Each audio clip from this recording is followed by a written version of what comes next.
नमस्ते। कभी कभी ना सबसे गहरे जो सच होते हैं वो बहुत ही सीधे साधे वाक्यों में छिपे होते हैं। आज हम एक ऐसे ही विचार की परतों को धीरे धीरे खोलेंगे जो शायद हमारी आज़ादी और हमारी ताकत की समझ को पूरी तरह से बदल सकता है।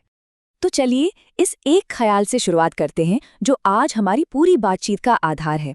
आज हम स्वयं को याद दिलाएं कि किसी भी व्यक्ति, भूमिका या वस्तु पर अधिकार नहीं बल्कि संतुलित जुड़ाव ही हमारी आंतरिक स्वतंत्रता और शक्ति को बनाए रखता है। गौर कीजिए, इस एक लाइन में दो बहुत शक्तिशाली शब्द हैं, अधिकार और संतुलित जुड़ाव।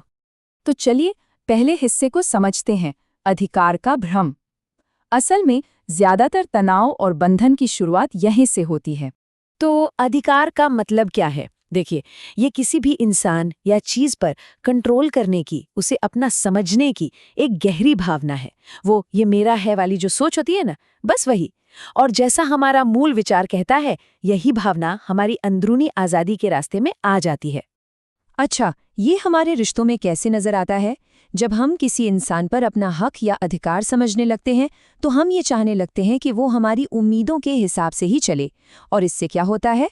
रिश्ते में जो आज़ादी होनी चाहिए उसकी जगह एक तरह की घुटन पैदा होने लगती है। यही बात हमारी भूमिकाओं पर भी लागू होती है। सोचिए, चाहे वो एक मैनेजर की भूमिका हो, माता पिता की, या फिर एक कलाकार की। जब हम अपनी उस भूमिका से बहुत ज़्यादा चिपक जाते हैं, उस पर अपना अधिकार जताने लगते हैं, तो जैसे ही कोई बदलाव आता है हमें बहुत तकलीफ होती है। और चीज़ों का क्या? मतलब जो हमारी भौतिक वस्तुएं हैं उनसे हमारा लगाव।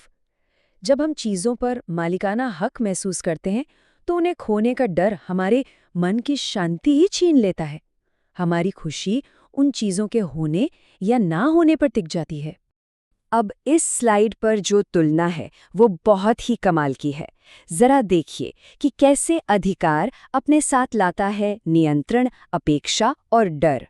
वहीं दूसरी तरफ एक सच्चा रिश्ता, एक सच्चा जुड़ाव, विश्वास, स्वीकृति और स्वतंत्रता पर टिका होता है। ये सोच में एक जमीन आसमान का फर्क है ना? तो अगर अधिकार एक बंधन है तो फिर रास्ता क्या है? चलिए अब दूसरे हिस्से पर चलते हैं, संतुलित जुड़ाव का मार्ग। देखिए, संतुलित जुड़ाव का मतलब ये बिल्कुल नहीं है कि हम दूरी बना लें या किसी चीज में मन न लगाएं। नहीं, इसका मतलब है पूरी तरह से शामिल होना, एक गहरा और प्यार भरा रिश्ता रखना, लेकिन किसी को कंट्रोल करने या उस पर कब्जा करने की जरूरत के बिना। इसे कह सकते हैं आजादी के साथ भागीदारी। तो सवाल है कि इसे हासिल कैसे करें? यहाँ 3 बहुत ही सरल रास्ते हैं। पहला, सम्मान करें। हर इंसान की और हर चीज की अपनी एक यात्रा है, उसकी अपनी एक जगह है, उसका सम्मान करें। दूसरा, मुक्त करें। दूसरों को वो बनने दें जो वे हैं, ना कि वो जो हम उन्हें बनाना चाहते हैं। और तीसरा, स्वीकार करें। जो जैसा है उसे वैसा ही अपनाएं, उसे बदलने की जिद के बिना। अच्छा, इस बदलाव से हमें मिलता क्या है? यही बात हमें हमारी इस पूरी चर्चा के सबसे शक्तिशाली हिस्से तक ले आती है, आंतरिक स्वतंत्रता की शक्ति। ये एक बहुत सीधा सा समीकरण है। जब हम हर व्यक्ति, हर भूमिका और हर चीज पर अधिकार जमाने की अपनी उस पकड़ को जरा सा ढीला करते हैं, बस तभी हमें असली ताकत मिलती है। और ये वो ताकत है जो किसी बाहरी चीज पर निर्भर नहीं करती। ये ताकत अंदर से आती है। ये कंट्रोल करने में नहीं बल्कि जाने देने में है। और आखिर में ये सब कुछ हमें कहाँ ले जाता है?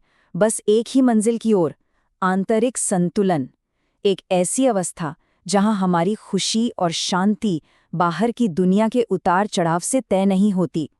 तो आइए अब इन सभी विचारों को एक साथ लाते हैं।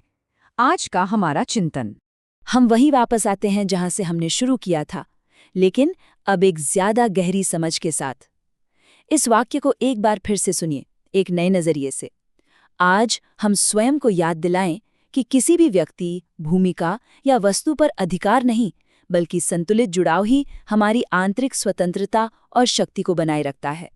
और अब बस एक सवाल सोचने के लिए रह जाता है, ये जो संतुलन है ये जीवन के किस हिस्से को आजाद कर सकता है? इस पर जरूर सोचिएगा। धन्यवाद।